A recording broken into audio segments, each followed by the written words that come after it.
সে চেয়েছিল একটি সত্যিকারের প্রেমের কবিতা লিখতে। তার তো একটাই জীবন। মানুষের জীবনে প্রেমের চেয়ে নির্মল পিপাসার জল আর কি থাকতে পারে।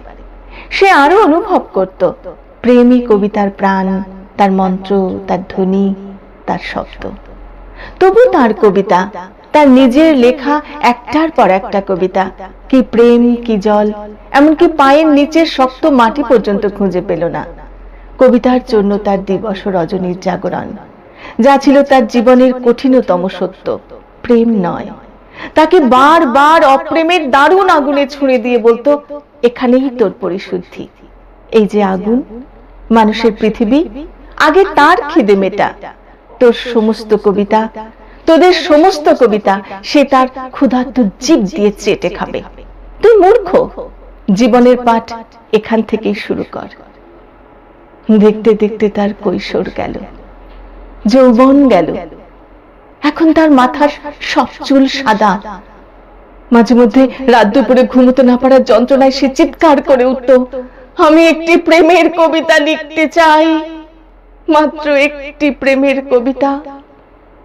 তখনই তার মাথার ভেতর, তার বুকের মধ্যে শোনা যেত সেই কঠিন তিরস্কার, বুড়ো হয়ে গেলি, এখনো স্বপ্ন দেখছিস? দেখ, ভালো করে চেয়ে দেখ, তোর চারদিকে এখন হলুদ হেমন্তের পৃথিবী। কিন্তু তারপর তারপর কি দেখছিস? ধান কাটা হয়ে গেছে, চাষিরা ঘরে ফিরে আসছে, কিন্তু মাঝখানে ওরা কারা? দেখতে দেখতে তার পাকা ধানের হলুদ পৃথিবী খুন খারাপি লাল, লাল থেকে আগুন, আবার আগুন। আগুন, তুমি আমাকে সারা জীবন ধরে পুড়িয়েছো, কিন্তু আমি তো শুদ্ধ হলাম না। আমি সারা জীবন হাজার হাজার মানুষের দীর্ঘশ্বাস, তাদের সর্বনাশ আমার জটায় বেঁধে সরস্বতী নদীর জলে ঝাঁপ দিতে গেলাম, কিন্তু কোথাও তাকে খুঁজে পেলাম না।